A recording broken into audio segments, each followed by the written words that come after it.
When की तपस्या और भगवान श्री विष्णु के द्वारा उसे दान तीर्थ आदि का उपदेश।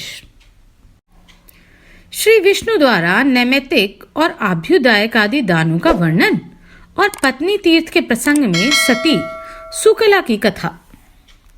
सूत जी कहते हैं, द्विजवरों, ऋषियों के पुण्य में संसर्ग से, उनके साथ वार्तालाप करने से तथा उनके द्वारा शरीर का मंथन होने से वेन का पाप निकल गया। तत्पश्चात उसने नर्मदा के दक्षिण तट पर रहकर तपस्या आरंभ की। तृणविंद ऋषि के पाप नाशक आश्रम पर निवास करते हुए वेन ने काम क्रोध से रहित हो 100 वर्षों से कुछ अधिक काल तक तप किया।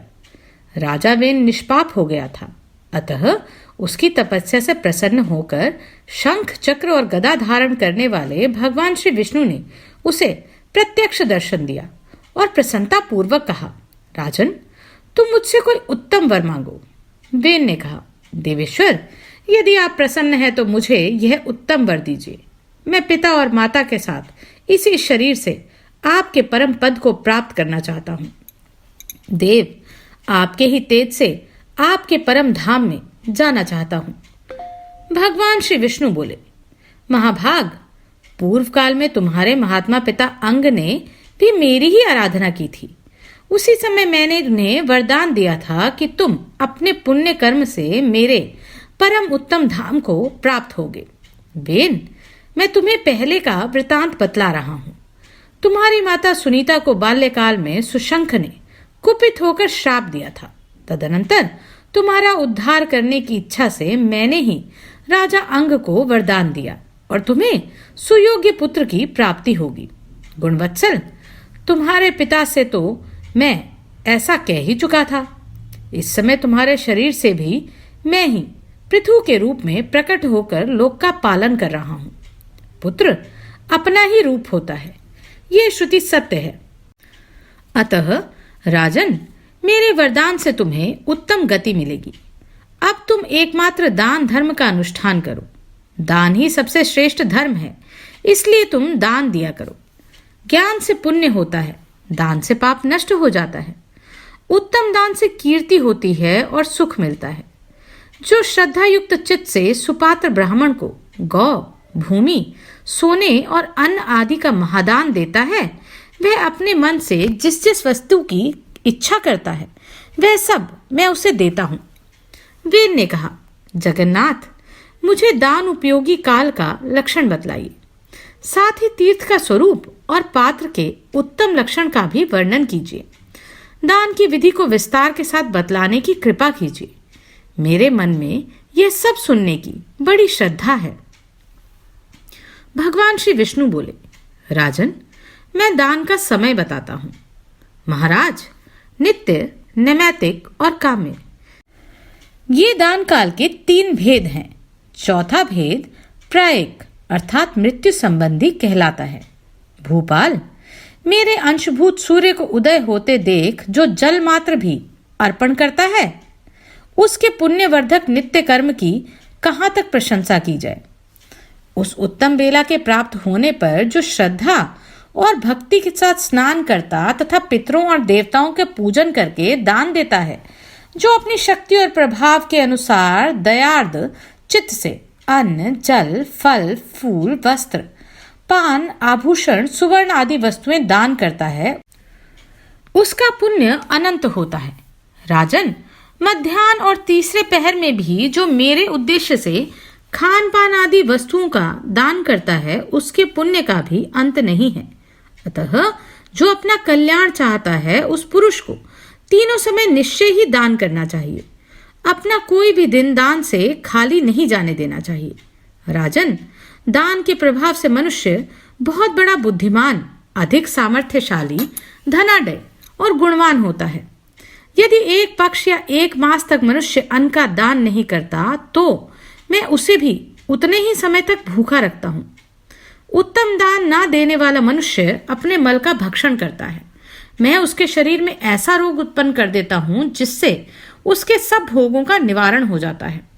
जो तीनों कालों में ब्राह्मणों और देवताओं का दान नहीं देता तथा स्वयं ही मिष्टान खाता है, उसने महान पाप किया है। महाराज, शरीर को सुखा देने वाले उपवास आदि भयंकर प्रायश्चितों के द्वारा उसको अपनी देह का शोषण करना चाहिए। नरश्रेष्ठ, अब मैं तुम्हारे सामने नैमित्तिक पुण्य काल का वर्णन करता हूँ। मन लगाकर सुनो। महाराज, अमावस्या, पूर्णिमा, एकादशी, संक्रांति, व्यतिपात और वैधृति नामक योग तथा माघ, आषाढ़, वैशाख और कार्तिक की पुण्या, सोमवती अमावस्या, मनवादी एवं युगादि तिथियां, गच्छाया अर्थात अश्विन कृष्णा त्रयोदशी तथा पिता की क्षया तिथि दान के नैमित्तिक काल बताए गए हैं। नृपश्रेष्ठ, जो मेरे उद्देश्य से भक्ति पूर्वक ब्राह्मण को दान देता है उसे मैं निश्चय पूर्वक महान सुख और स्वर्ग, मोक्ष आदि बहुत कुछ प्रदान करता हूं। अब दान का फल देने वाले काम्य काल का वर्णन करता हूं। समस्त व्रतों और देवता आदि के निमित्त जब सकाम भाव से दान किया जाता है उसे श्रेष्ठ ब्राह्मणों ने दान का काम्य काल बताया है। राजन, मैं तुमसे अभ्युदय काल का भी वर्णन करता हूँ।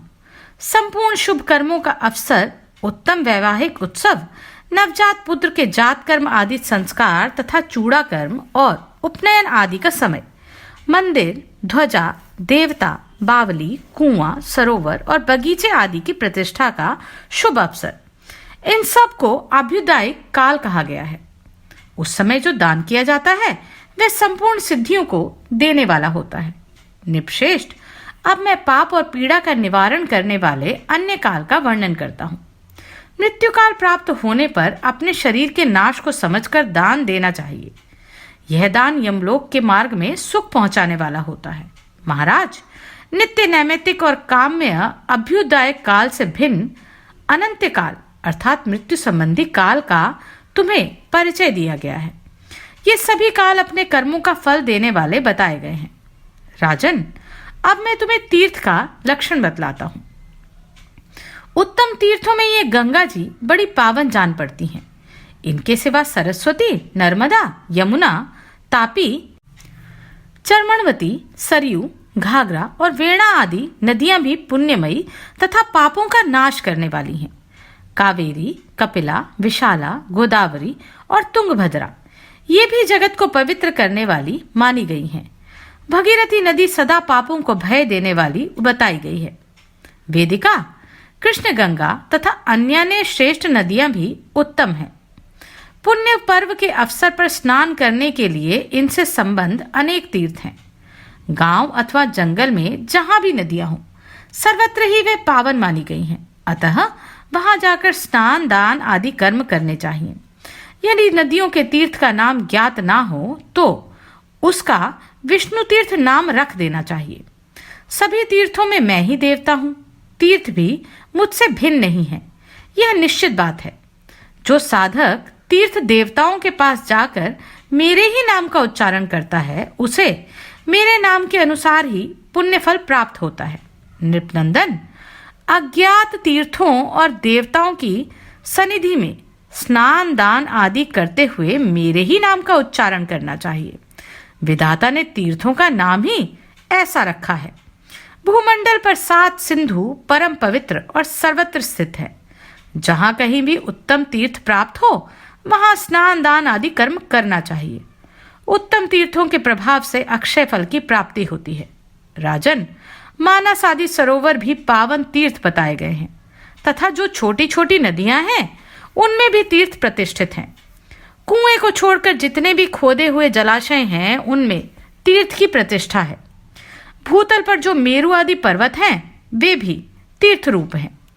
यज्ञ भूमि, यज्ञ और अग्निहोत्र में भी तीर्थ की प्रतिष्ठा है।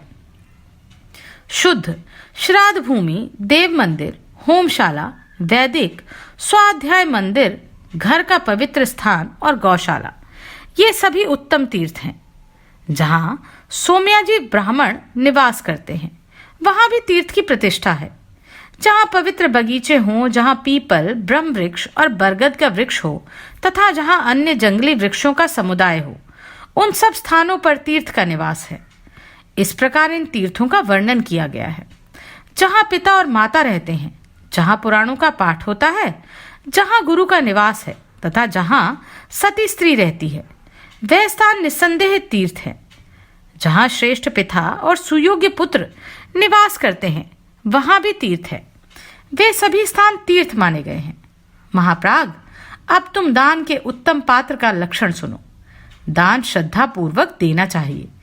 उत्तम कुल में उत्पन्न, वेदाध्ययन में तत्पर, शांत, जितेंद्रिय, दयालु, शुद्ध, बुद्धिमान, ज्ञानवान, देव पूजा परायण, तपस्वी, विष्णु भक्त, ज्ञानी, धर्मज्ञ, सुशील और पाखंडियों के संग से रहित ब्राह्मण ही दान का श्रेष्ठ पात्र है। ऐसे पात्र को पाकर अवश्य दान देना चाहिए। अब मैं दूसरे दान पात्रों को वर्णन करता हूं। उपर्युक्त गुणों से युक्त बहन के पुत्र अर्थात भांजे तथा पुत्री के पुत्र अर्थात दोहित्र को भी दान का उत्तम पात्र समझो। इन्हीं भावों से युक्त दामाद और गुरु और यज्ञ की दीक्षा देने वाले पुरुष भी उत्तम पात्र हैं। नरश्रेष्ठ, ये दान देने योग्य श्रेष्ठ पात्र बताए गए हैं। जो वेदोक्त आचार से युक्त हो वह भी दान पात्र है। धूर्त और काने ब्राह्मण को दान ना दें। जिसकी स्त्री अन्याय युक्त दुष्कर्म में प्रवृत्त हो, जो स्त्री के वशीभूत रहता हो, उसे दान देना निषेध है। चोर को भी दान नहीं देना चाहिए। उसे दान देने वाला मनुष्य तत्काल चोर के समान हो जाता है। अत्यंत जड़ और विशेषतः शठ ब्राह्मण को भी दान देना उचित नहीं है। वेद शास्त्रों का ज्ञाता होने पर भी जो सदाचार से रहित हो, वह श्राद्ध और दान में सम्मिलित करने योग्य कदापि नहीं है। श्रद्धा पूर्वक उत्तम काल में, उत्तम तीर्थ में और उत्तम पात्र को दान देने से उत्तम फल मिलता है। राजन, संसार में प्राणियों के लिए श्रद्धा के समान पुण्य, श्रद्धा के समान सुख और श्रद्धा के समान तीर्थ कोई नहीं है। नृपश्रेष्ठ, श्रद्धा भाव से युक्त होकर मनुष्य पहले मेरा स्मरण करे, उसके बाद सुपात्र के हाथ में द्रव्य का दान दे। इस प्रकार विधिवत दान करने का जो अनंत फल है, उसे मनुष्य पा जाता है और मेरी कृपा से सुखी होता है।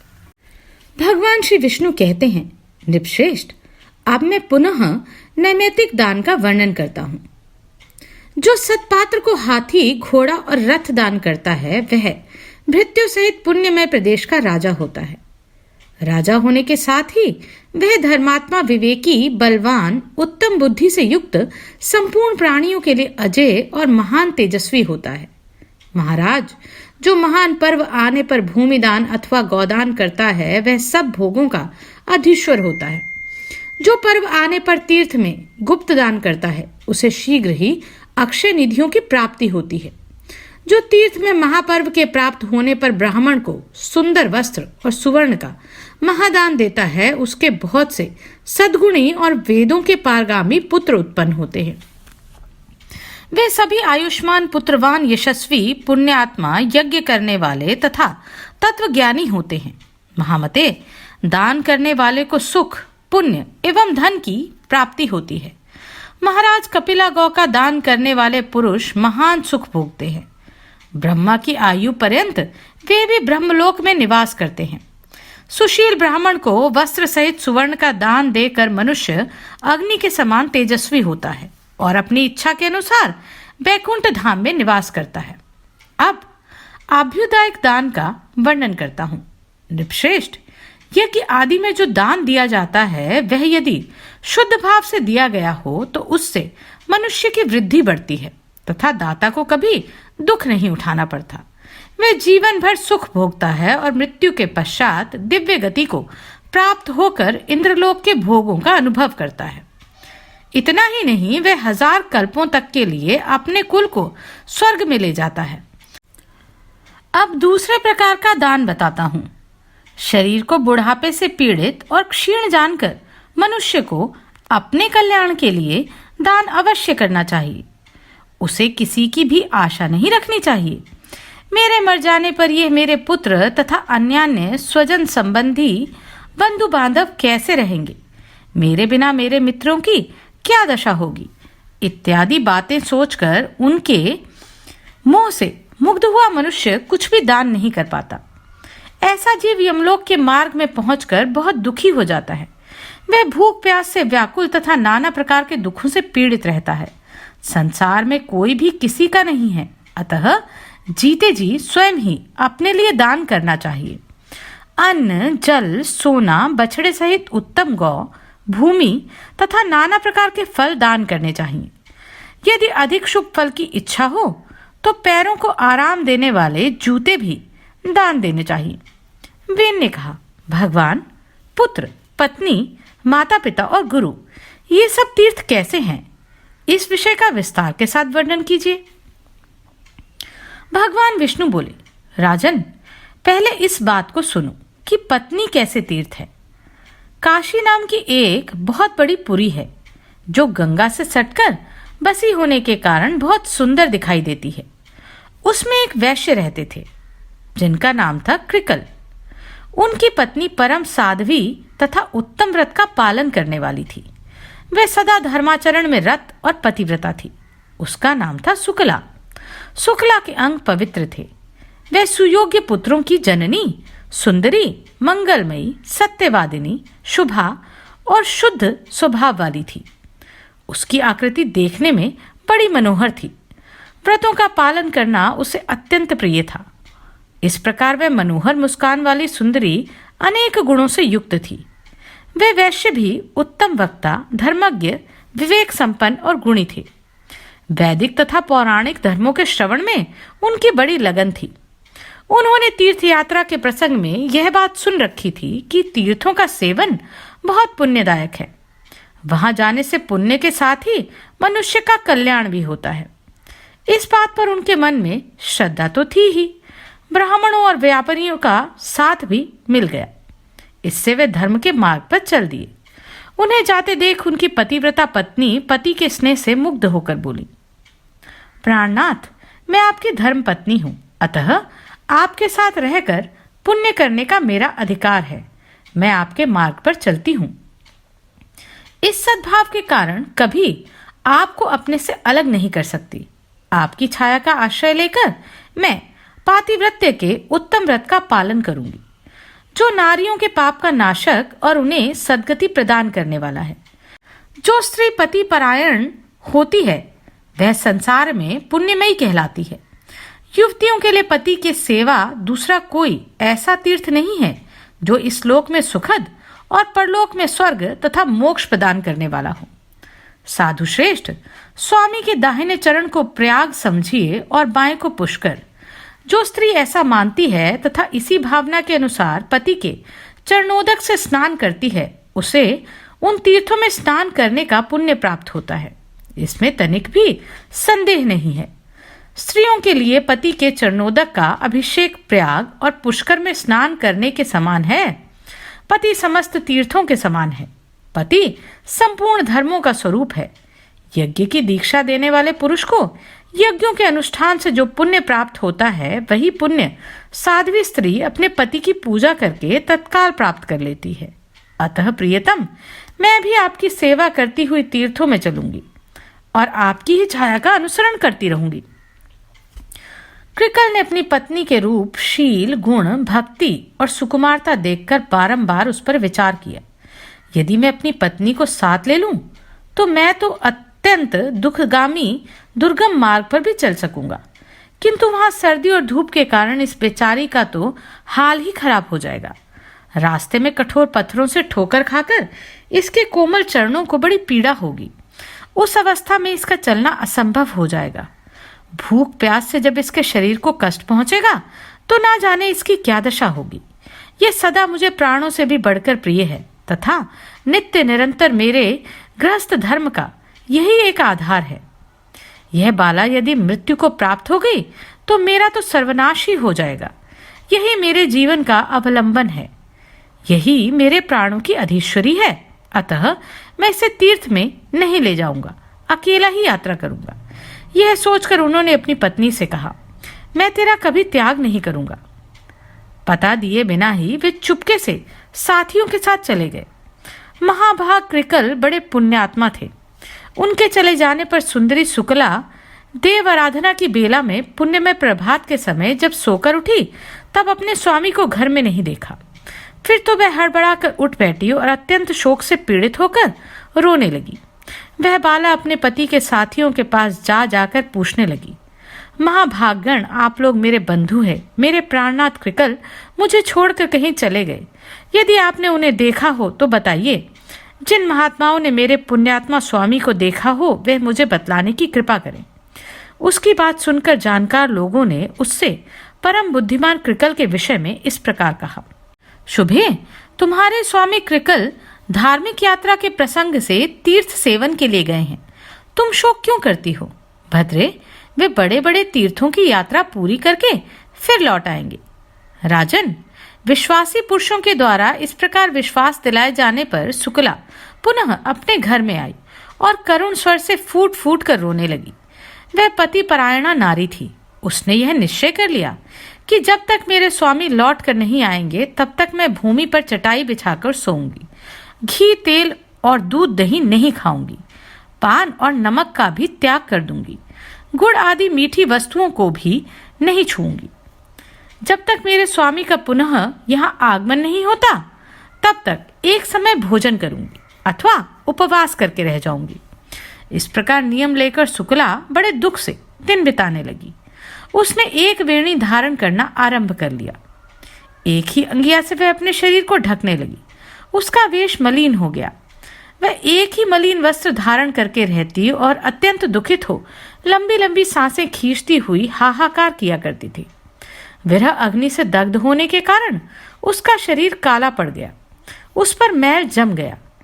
इस तरह दुखमय आचार का पालन करने से वह अत्यंत दुबली हो गई। निरंतर पति के लिए व्याकुल रहने वाली दिन रात रोती रहती थी। रात को उसे कभी नींद नहीं आती थी और ना भूखी लगती थी। शुक्ला की अवस्था देख उसकी सहेलियों ने आकर पूछा, सखी शुक्ला, तुम इस समय रो क्यों रही हो? सुमुखी, हमें अपने दुख का कारण बताओ। शुक्ला बोली, सखियों, मेरे धर्मपरायण स्वामी मुझे छोड़कर धर्म कमाने गए हैं। मैं निर्दोष साध्वी, सदाचार परायणा और पतिव्रता हूँ। फिर भी मेरे प्राणधार मेरा त्याग करके तीर्थ यात्रा पर चले गए। इसी से मैं दुखी हूँ। उनके वियोग से मुझे बड़ी पीड़ा हो रही है। प्राण त्याग देना चाहती हूँ, किंतु प्राणाधार स्वामी का त्यागना कदापि अच्छा नहीं होता। प्रतिदिन का यह दारुण वियोग अब मुझसे नहीं सहा जाता। सखियों, यही मेरे दुख का कारण है। नित्य के विरह से ही मैं कष्ट पा रही हूँ। सखियों ने कहा, बहन, तुम्हारे पति तीर्थ यात्रा के लिए गए हैं। यात्रा पूरी होने पर वे पुनः घर लौट आएंगे। तुम व्यर्थ ही शोक कर रही हो। वृथा ही अपने शरीर को सुखा रही हो तथा अकारण ही भोगों का परित्याग कर रही हो। अरे, खाओ पियो, क्यों कष्ट उठाती हो? कौन किसका स्वामी, कौन किसके पुत्र और कौन किसके सगे संबंधी? संसार में कोई किसी का नहीं है। किसी के साथ भी नित्य संबंध नहीं है। बाले, खाओ पियो और मौज उड़ाओ। यही इस संसार का फल है। मनुष्य के मर जाने पर कौन इस फल का उपभोग करता है और कौन उसे देखने आता है? शुक्ला बोली, सखियों, तुम लोगों ने जो बात कही है वह वेदों को मान्य नहीं है। जो नारी अपने स्वामी से पृथक होकर सदा अकेली रहती है उसे पापिनी समझा जाता है। श्रेष्ठ पुरुष उसका आदर नहीं करते। वेदों में सदा यही बात देखी गई है कि पति के साथ नारी का संबंध पुण्य के संसर्ग से ही होता है और किसी कारण से नहीं। अतः उसे सदा पति के साथ ही रहना चाहिए। शास्त्रों का वचन है कि पति ही सदा नारियों के लिए तीर्थ है। इसलिए स्त्री को उचित है कि वह सच्चे भाव से पति सेवा में प्रवृत्त होकर प्रतिदिन मन, वाणी, शरीर और क्रिया द्वारा पति का ही आवाहन करे और सदा पति का ही पूजन करे। पति स्त्री का दक्षिण अंग है। उसका वाम पार्श्व ही पत्नी के लिए महान तीर्थ है। गृहस्थ नारी पति के वाम भाग में बैठकर जो दान पुण्य और यज्ञ करती है उसका बहुत बड़ा फल बताया गया है। काशी की गंगा, पुष्कर तीर्थ, द्वारकापुरी, उज्जैन तथा केदार नाम से प्रसिद्ध महादेव जी के तीर्थ में स्नान करने से भी वैसा फल नहीं मिल सकता। यदि स्त्री अपने पति को साथ लिए बिना ही कोई यज्ञ करती है तो उसे उसका फल नहीं मिलता। पतिव्रता स्त्री उत्तम सुख, पुत्र का सौभाग्य, स्नान, पान, वस्त्र, आभूषण, सौभाग्य, रूप, तेज, फल, यश, कीर्ति और उत्तम गुण प्राप्त करती है। पति की प्रसन्नता से उसे सब कुछ मिल जाता है। इसमें तनिक भी संदेह नहीं है। जो स्त्री पति के रहते हुए उसकी सेवा को छोड़कर दूसरे किसी धर्म का अनुष्ठान करती है, उसका वह कार्य निष्फल होता है तथा लोक में वह व्याभिचारिणी कही जाती है। नारियों का यौवन, रूप और जन्म सब कुछ पति के लिए होते हैं। इस भूमंडल में नारी की प्रत्येक वस्तु उसके पति की आवश्यकता पूर्ति का ही साधन है। जब स्त्री पतिहीन हो जाती है तब उसे भूतल पर सुख, रूप, यश, कीर्ति और पुत्र कहाँ मिलते हैं। वह तो संसार में परम दुर्भाग्य और महान दुख भोगती है। पाप का भोग ही उसके हिस्से में पड़ता है। उसे सदा दुखमय आचर का पालन करना पड़ता है। पति के संतुष्ट रहने पर समस्त देवता स्त्री से संतुष्ट रहते हैं। ऋषि और मनुष्य भी प्रसन्न रहते हैं। राजन, पति ही स्त्री का स्वामी, पति ही गुरु, पति ही देवताओं सहित उसका इष्ट देव और पति ही तीर्थ एवं पुण्य है। पति के बाहर चले जाने पर यदि स्त्री श्रृंगार करती है तो उसका रूप, वर्ण सब कुछ भार रूप हो जाता है। पृथ्वी पर लोग उसे देखकर कहते हैं कि यह निश्चय ही व्याभिचारिणी है। इसलिए किसी भी पत्नी को अपने सनातन धर्म का त्याग नहीं करना चाहिए। सखियों, इस विषय में एक पुरातन इतिहास सुना जाता है जिसमें रानी सुदेवा के पाप नाशक एवं पवित्र चरित्र का वर्णन है।